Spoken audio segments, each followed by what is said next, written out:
Please call me Josh. So today's workshop, first of all, thank you for inviting me. I have learned more in the last couple days than I think I have in the last 6 months. And I learned a lot in the last 6 months, so that's saying a lot. I was really inspired by a lot of the things that I heard today and yesterday. And so last night, I actually totally revamped what I was going to do because I realized that there was some really cool stuff that I had heard that I wanted to kind of like have all of you grapple with a little more explicitly. So there's going to be a lot less wellness and a lot more. The focus will be on reflection. I'll get to the real title slide in a second. But I just wanted to say that I was introduced for the first time to ChatGPT Monday. Have you ever heard of that before? So what that is, it's a real snarky AI, okay? It's a snarky AI, and I took this title and plugged it into the AI. I'm going to show you what it showed me yesterday, because I was just really surprised. So it said, prioritizing wellness in academia, how to be of service to ourselves while slowly disengaging from the cult. And I decided not to give this talk, but I would really love, just take a quick second, read through some of these bullets. Read through these bullets.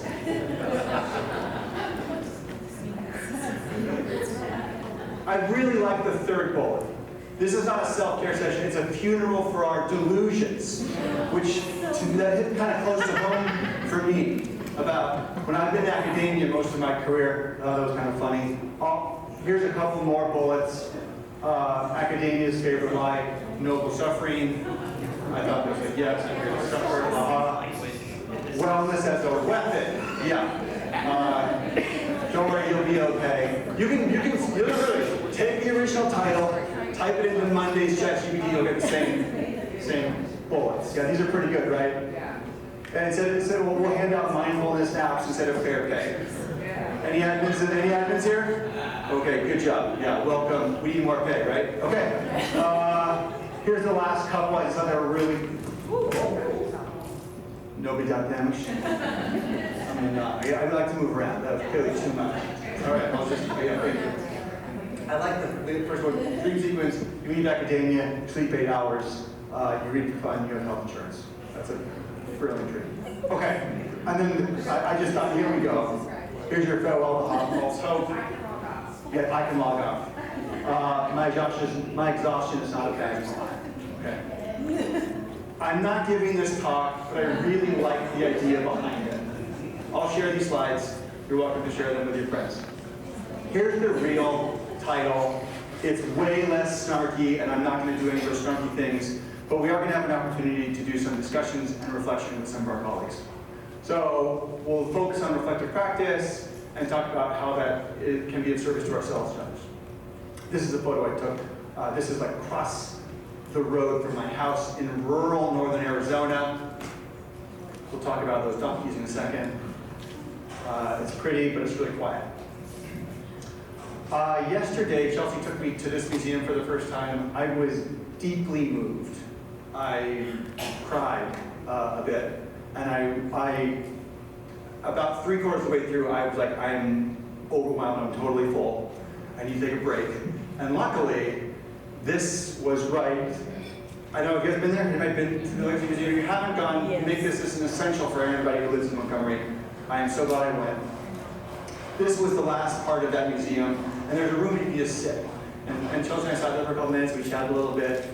But it just reminded me of like, oh, there's so much in our world. We must take time. We must make time to do this reflective exercise. Because if we don't, we're doing ourselves and those we care about a serious disservice. That's the little preamble to what we're going to get to, which is that I think all of us should be doing regular, critically reflective self-reflection. Reflection. I really like this. I took this photo. They told me no photos, but I did take this one. Apologize, Chelsea, when you go back. Okay. So, okay, just don't get up.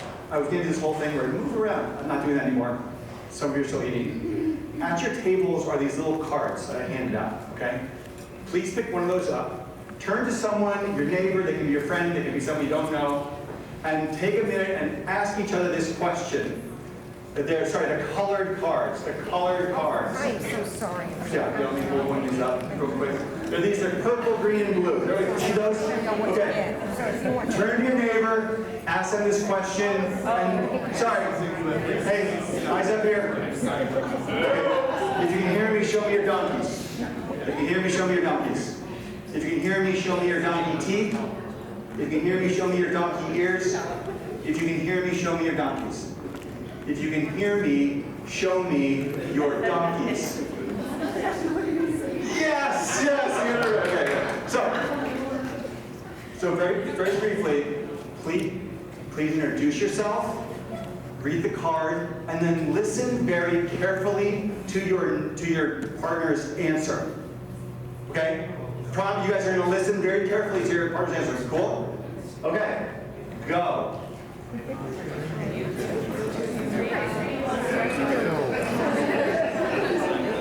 My card is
I love this. You guys are doing a great job. Give it a hand. Good job. Thank you. So now there's some 3x5 cards at the center of your table. I want you to take 30 seconds and just jot down. I know I'm going to make you guys write today. Sorry. What did you learn about yourself in that exchange? While you were listening to your friend, what were you thinking? When you were sharing your response to the question, what came up for you? So take 30 seconds and just think about that. What did you learn about yourself in the response to your friend, or while you were listening to your friend's response? What did you learn about yourself in your reaction, in your thoughts, in your emotional reaction. What do you learn about yourself in this exercise? Just take a second, give yourself some time, think about that. Sorry if it's kind of touchy, squishy feeling. Welcome to my world. You're not going to share this with anybody. Don't put your name on this. Just write something down. I want to see pens moving, please. Oh, yeah, good. Just like that. I'm not going to grade these. No one's going to see this but you.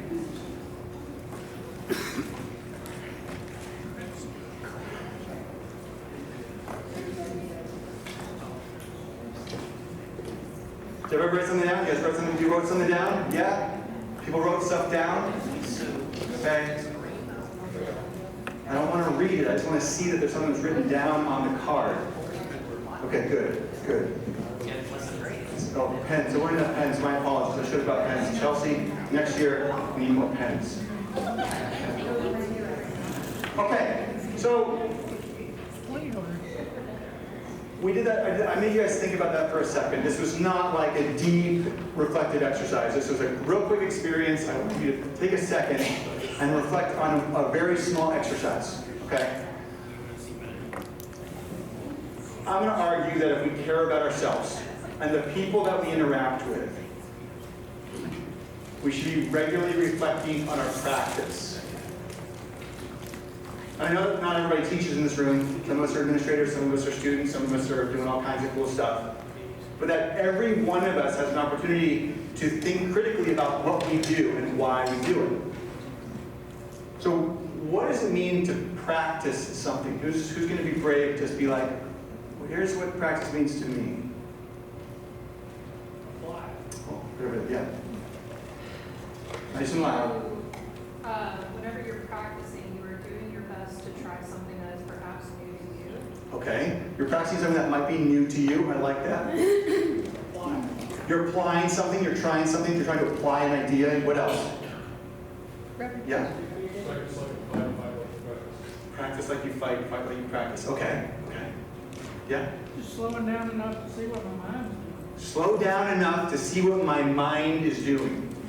Am I thinking about what I'm doing? What does it mean to practice something? To be aware of what I'm doing, right? So then, what do we practice and why do we practice? What are we trying to do if we're practicing something? What are we doing? Say again? Learning. Excellent. What else? We want to get better at something, right? We want to practice the things we want to get better at. What else do we do when we practice? Why do we practice? I learned about this morning, we're building neural pathways when we practice something. That was Flora and Chelsea and Matt and other people, right? Okay? Great. What else? Why do we practice? What are we trying to achieve, Michelle? Maybe to address our own failures and mistakes and learn how to grow from those. Excellent. I love that. We want to address or grapple with our own failures. Who failed today? 100%. 100%. Failed. Screwed something up. Made a mistake. And by the way, by failure, I mean like, only I knew that I failed, okay? But I was aware that I had screwed that up, okay? And I had an opportunity to become aware of that thing, right? Like, ooh, okay. So the idea here of practice is that we're never going to get perfect. We're never going to be that. If I hear someone say, I'm a master at this, I'm like, wow, you're probably not necessarily a master. If there's not enough just enough like, there's always that next thing that I want to get better at whatever you do, okay? Whatever that thing is, whether you're a teacher, whether you're a researcher, whether you're a student, whatever. So here's my response, okay? I think we practice because we want to get better at what we do. We're here to grow. And if you're not here to grow, why are you here? What are you doing with your life and career? Okay, I'll stop there. But it's incremental, it's specific, it requires risk and vulnerability, okay? I scrapped everything I was going to do yesterday, okay? This to me is like I'm practicing vulnerability right now. I don't know if this is going to work. I kind of hope it's going to work. It feels like it as you're looking at me. I don't know yet. But it's a risk, and we have to take those risks because I want to get better at what I do. I want to establish a connection with you and convince you that reflection is an important practice that we can all do, and we should probably do it more than we do. Do.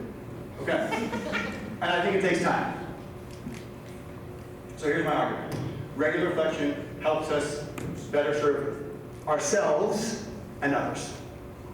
We're going to get into some of that in a minute. What am I? I'm a geologist.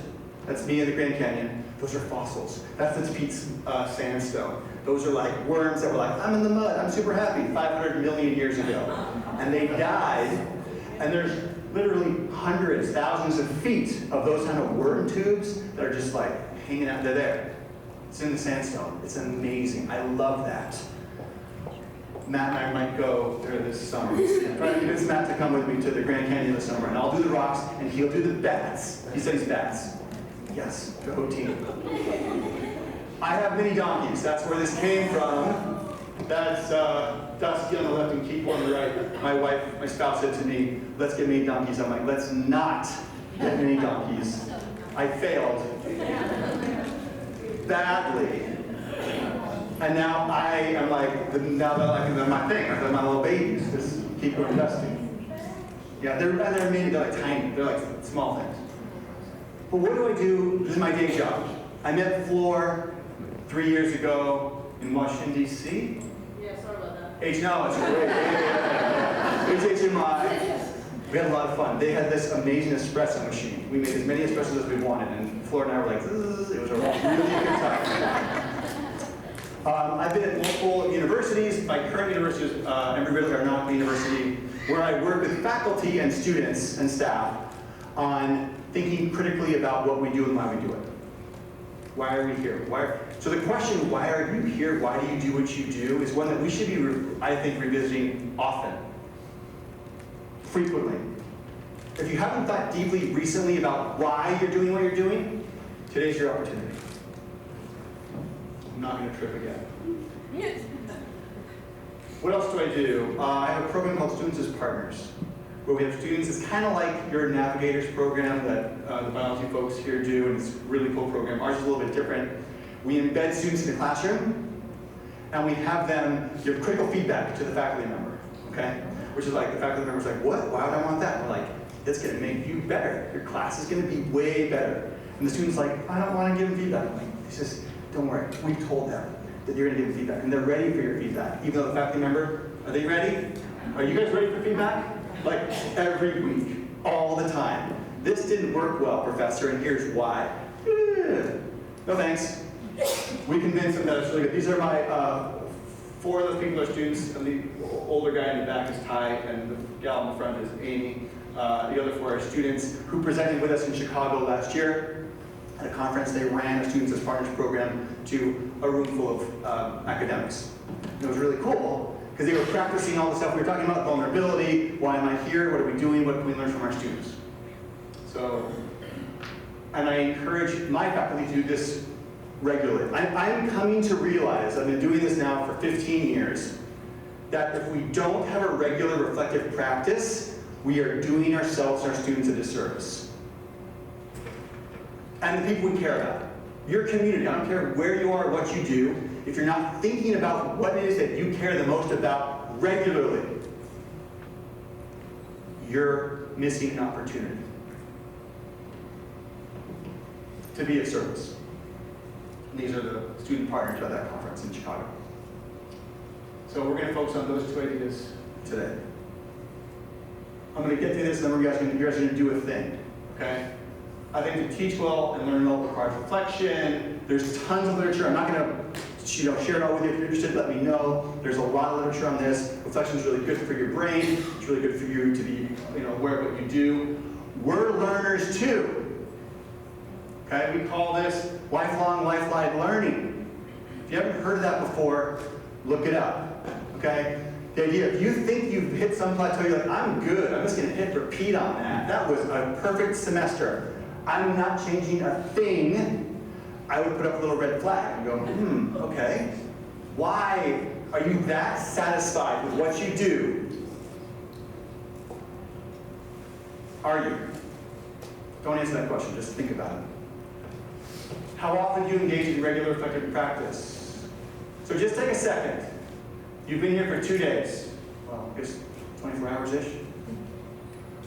Did you reflect on something? Did you see something in the last couple days where you're like, that's a cool thing? Who saw something like, that was kind of cool. I like that what I saw. Okay, yeah, that's cool. Okay. That was an opportunity for reflection. You may or may not have written tons down about it, that's okay.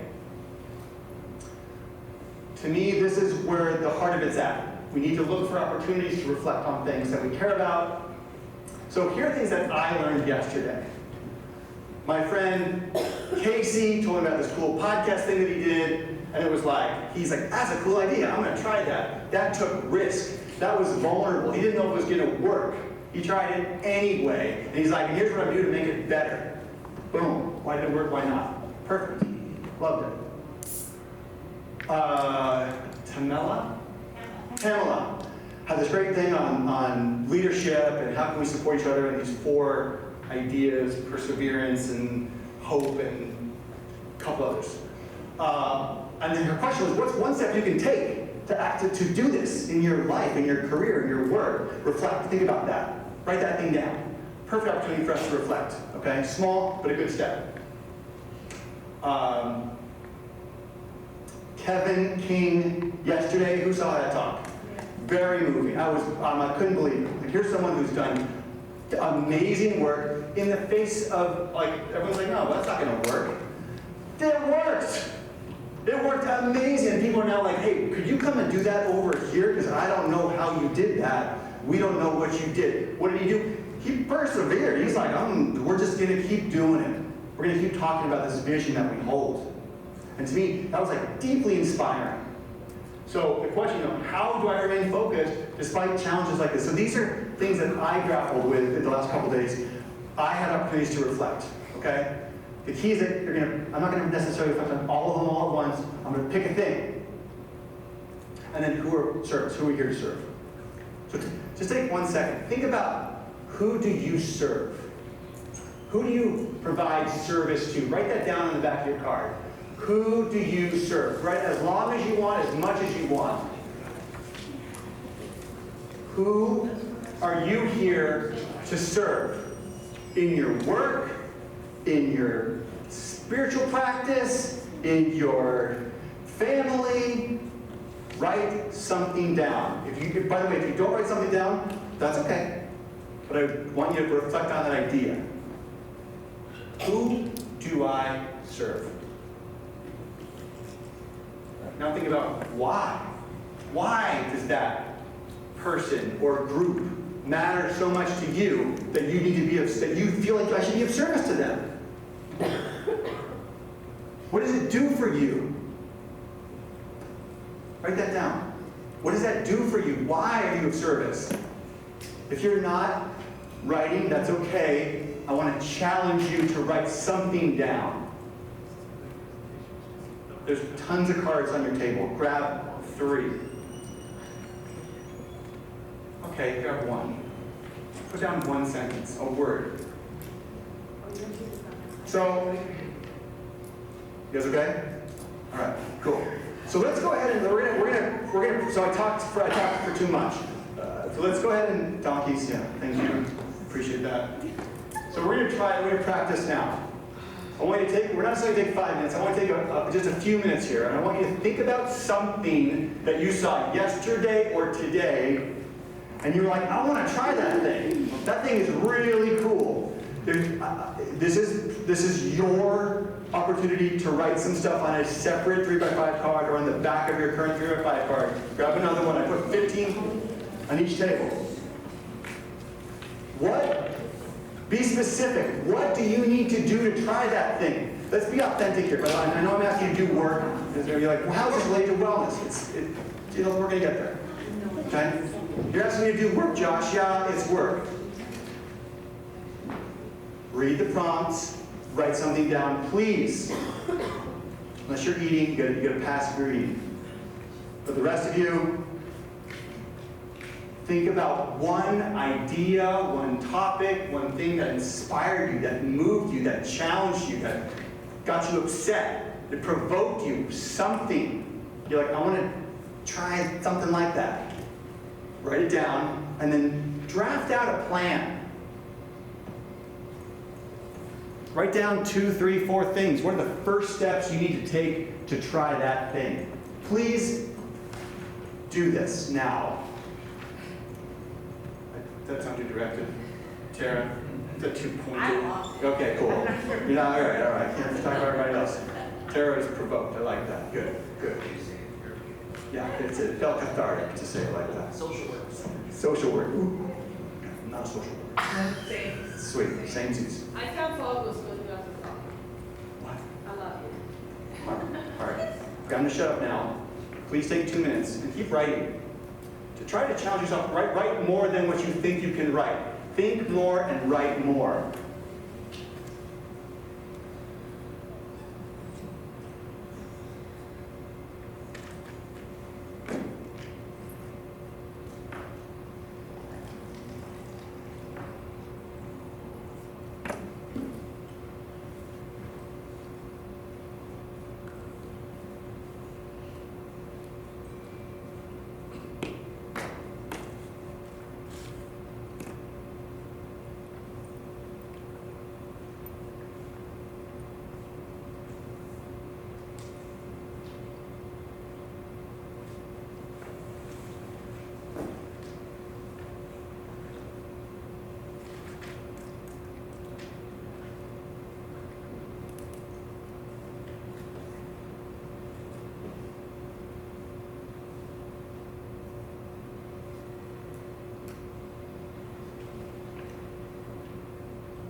Take 1 more minute and write down your last thought. What's a challenge? What would be a challenge to implement this thing? What would be a drawback or a barrier to trying this thing? Write that down, please.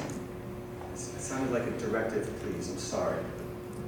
Please try to write down a barrier or a challenge to trying this thing.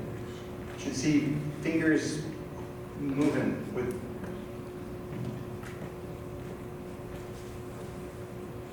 Take it. Yeah.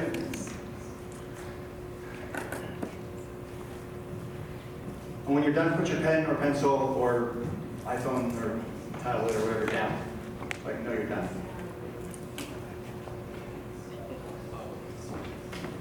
All right. Okay, great. So now turn back to your neighbor. Share something that you wrote. Share the thing that you thought was really cool and what you're going to try. All right? You guys each have 2 minutes to do this. So go. 2 minutes. Turn to your neighbor.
but also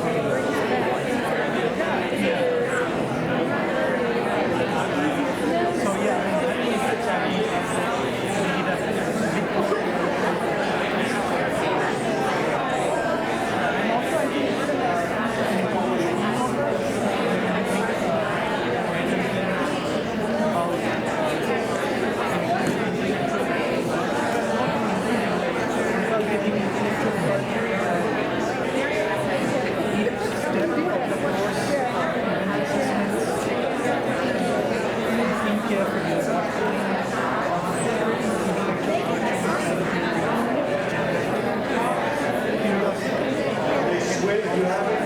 Switch to the other person now. Switch to the other person. Please switch. You haven't already done so. Please switch to the other person.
Look how easy it is. You guys are now indoctrinated to the main donkeys. Aren't they nice? See how easy it is? You're welcome. Okay, so how was this helpful to you? I'm going to assume that who had their partner ask them a question? Or if you asked a question to your partner, raise your hand. You don't remember? Did you ask them to clarify something or poke at them a little bit? I saw most hands go up. If you didn't ask them a question, why not? You wrote the same thing? Okay, you guys don't count. That doesn't count. That doesn't count. That doesn't count. But I guess to me, that's the point, the part of this process. Yeah. One of the things that I saw was the passion of them telling their story. Oh, because you were listening to that passion. Oh, okay, sorry. That's excellent. Sorry. If they were super passionate about what they were sharing with you, you didn't want to interrupt them, that's excellent. I think everybody was passionate about Love this. Thank you. Everyone's passionate about sharing what they wanted to try. Excellent. That's a really good point. I didn't give you enough time necessarily for them to wind up that passion and then ask a question. Thank you for that. I learned something again today. I don't give you enough time to have that moment. But was it helpful to listen to your friend or your colleague? Yes. Did you learn something from what they were trying to do? Yes. Okay. When you were being listened to, did that help you articulate what you were trying to do? Yes. Okay. So you reflected, you wrote stuff down, and then you shared something with somebody else. And they either listened really well or posed some polite or not so polite questions to you. And perhaps gave you some solutions. Cool. I didn't give you enough time to get there, but I'm glad you guys are like friends already, right? Yeah, that's why. So you found some solutions possibly. I didn't give you enough time to do this. But what I'm going to kind of say to you, like, sorry, I put them on there, now I regret it. That's distracting. I know, okay, Kiko, yeah, okay, correct. Kiko's on the left. He's like my little fuzzy guy. He's got a lot of personality. Kiko. But, so the question I kind of have, how does being reflective help you be of service to yourself and others? What was that process like for you? What did you learn? Go ahead and say, what did you learn? Sharing and coming together. Sharing and coming together. Sharing is community. What else did that reflection help you grapple with? How did it help you, if at all? Getting it out of your mind and on the paper. I made you write something down. I modeled something that you guys can do in your classes. You can do it with a partner, with a friend, with your spouse. Yeah? It helps to appreciate each other's perception. I love that. You don't necessarily know what's inside your friend's head until they articulate it. And they have some time to write about it. Yeah. And then maybe I'll support my friend. I'll say, hey, are you doing the thing? Go! Where'd you get there? Where'd you get there? No. I love it. No, she's going to do it now, right? Because you're going to hold her accountable because she told you now, right? Lynn's like, she's like, whoa, I'm good. No, I just said it. I'm cathartic. I did it, right? Yeah, it's out. We're done. So we can be of service. Do you have something to share? Say it again louder. It's validating to share something that you care a lot about with someone who's listening to you. Yeah? An idea is not a plane. An idea is not a plane. Plan. Sorry. Thank you. I was confused there for a second. I have a flight school. We teach people how to fly, not a plan. Yeah? I was going to say, it also helps if you are an introvert and don't really like to talk to individuals. Thank you. It opens up that communication. Yeah. And it's one-on-one, so it's way lower stress. Yes. I work with a lot of people who are introverted. I'm an extrovert, you couldn't tell. But introverted people, it takes more time. You want a moment to think about stuff. Support the folks in your world by having them write something down first, and then have them share it with perhaps one or two other people, right? Again, it's great for the classroom, it's great for our work. That's my argument to you. You should be doing something like this regularly. We just talked about that. We just talked about how it benefits ourselves and others. So, how might an accountability buddy help us in our growth? So Lynn's thing was, I can follow up with my friend Tara later and be like, Tara, you told me you were doing that thing you sounded super excited about. Did you do it? I don't know. Right? So what does it mean? What would it mean to have an accountability buddy? What would we need to hold each other accountable? What's required? Sure, I did it today, but I'm gone this afternoon. Okay, something that we can do where we can connect with each other more frequently than once a semester. Yes, sir. I can ask Charles about this book, and I can ask Christy on her podcast. Love it. Just kind of just throw it out there and mix them up. Yeah. Nothing else for me to, oh yeah, I did want to do that. I did want to do that. Let's remind each other of what we wanted to do. I don't like that fire again. You sounded super passionate. You know, Josh didn't give us enough time to I couldn't interrupt you. You were so excited about this thing. I hope you did that. Did you do it? The psychology we're talking, and we talked about maybe that it would be strange for self-handicap, right? So this idea that, yeah. And then, though, My concern with accountability buddies is it can also lead to more of extrinsic motivation too. Fair. Good point. So how do we avoid it being an extrinsic motivation thing? Because it is for me. Accountability buddies are Okay. actually more stressful to me. Okay, so I'm maybe doing it this... for myself, Thank you. but then accountability buddies could be like, now I'm doing it just so I don't let someone else down. Kind of thing. Good point. Yeah, and I think that's a fair point, Claire, and I appreciate that, because it might not work for everybody. Yeah. But I can tell you, I've got a friend, oh yes, please. I would say that you do it as a friend, not as like somebody's professor when they Brilliant. in Say that louder, please.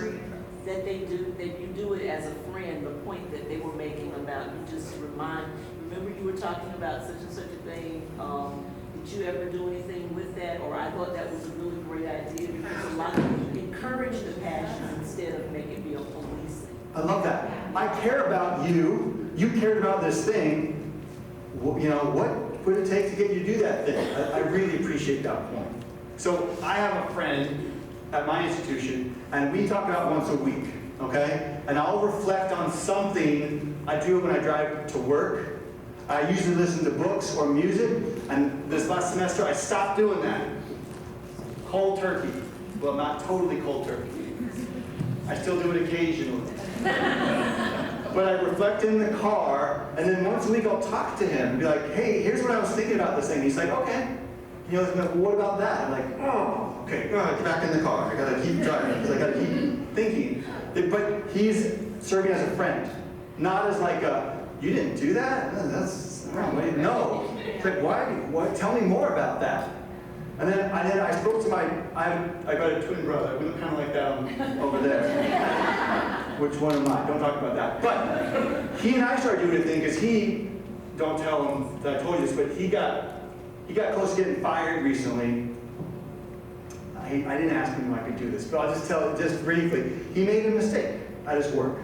And they were like, you might get fired for this. And then he laid out why he did what he did. And they're like, then they all talked like, well, we should fire him because he did this thing. And they're like, yeah, but he did it for this reason. He did it for this reason. And they're like, and the other person did it for this other reason, and that's why we fired them. Because that reason was unethical. And he did it because he wanted to do this thing. It was not wise. And then you could say it was unethical, but he did it for a reason. He wanted to do this thing. And it wasn't necessarily a bad thing. Okay? So he's like, I need to do some reflection. I'm like, yes, we're going to be reflection buddies now. So he and I are going to meet once a week. I just started. I haven't done my reflection yet. Maybe I'm going to play the ride home. But I just want to say there's examples. There's always, that's for life. That's not necessarily for work. Okay? We have all kinds of reflection buddies. And can we open up opportunities for us to have that with each other? Can we expose ourselves and be vulnerable about what we do? I heard, I apologize, I don't recall your name, but your talk just before, Shirley, was really powerful. It moved me because I had read Kindred a few years ago and I totally forgot about it. And you reminded me about this experience. I'm like, right, wow, I need to think about that again. I should probably reread that book. It just reminded me of an opportunity to be, I should be reflective. I want to have this opportunity to be aware and be awake. So that's my challenge to all of you. I want you to think about who in your life you might ask to serve as a reflection buddy or accountability buddy, whatever word you want to do, a friend, and commit to reflecting weekly on something. It does not have to be about work. Just something that you care a lot about. Maybe you're like an avid hang glider. I don't know. Okay? Would it be weird? It is dangerous. Please wear a helmet. Floor. Okay? Yeah. She doesn't hang glide yet. But we're going to later, right? Okay. Please. Maybe. But reflect on that thing that you care a lot about. It takes 5 minutes. And then connect with your friend and talk about it. Okay? Yay, keep going, Dusty. Thank you very much. And that was well time. No, but I am interested in questions or concerns or ideas or challenges that you face. Stop there. Yes, please. I was sitting here thinking, I think this is a great idea. Now the mic's coming out. Yeah. I feel like this is a great idea. I was thinking, how can we utilize the accountability buddy in the classroom? That's a winning question. You guys hear that? Yes. Another challenge has been put out there. How can we do this in the classroom? Oh, sorry, were you looking for an answer? Did anybody know? Yeah, she's like, okay. Yeah, I know what I said. Yeah, you said what I said, but kinda. I can imagine there being opportunities. What type of assignments do we have our students do where they could hold each other, have an opportunity for accountability, right? I mean, I was talking all kinds of conversations today. Our students don't always know what learning is, right? But if they have an opportunity to reflect on their own learning, metacognition, self-regulated learning, Floor. I just want to say that we have some students in this class, here. Oh. But I'm not going to put them on the spot. Oh, you should though. We're not holding them accountable? No, we're not. But if students want to share how this could be implemented in the classroom, yeah, that'll be awesome because a lot of the things we do came actually from our students and what they do. Yes. But We'd love to invite our students to respond, but we're not forcing them to respond, right? No pressure. There's no, the grades got turned in. Grades got turned in, right? Oh, yeah. Oh, yeah, there's no grades associated with this yet. Okay, I'll say something. Here we go. Name and major. Okay, hey y'all, my name is Megan, and I'm secondary education, specifically concentrated in general science. So I'm actually very happy that we're here. But I think something that most of us here at AUM do is like on the first day, we're like, okay, get a groupie. Like we need to get a groupie together. We're like, and we become besties. And I think for me individually, every day, or every first day of a class, I'm like, okay, who's gonna be that person that I'm gonna text, you know? And so I think, I guess as a teacher, you could just make it available for that. Specifically, Rilio has done that very well, making sure that students have that opportunity to have that time to build community, and also just build that grouping. And I think that's natural, like that can naturally be a accountability moment. I love that. So an easy in and an opportunity, just opportunities. Opportunity. I love it. I love that. Thank you for sharing that. Yeah. I'm just going to make a comment on that. From the IT aspect, I don't know that our CIO would approve of having a university-wide, hey, let's do group me. So we might want to discuss that at the institution level as well. Wait, is the CIO in the room? Okay. What? Yeah, we can do group meetings. Also, there's lots of options here. There's lots of options here. Yeah.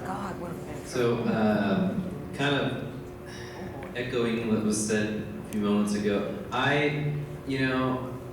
so like, for example, like my wife, I think we are very good at keeping each other accountable, and it feels great, right? So I feel like I have a model of how it could work, but I've never been able to do that at work, and I tried it in grad school years ago, and it became this weird like comparison thing. It's like, oh, his spreadsheet is like really, he checked off all of his boxes. So I'm just trying to figure out if anybody has ideas, like how can I make this work in the work context?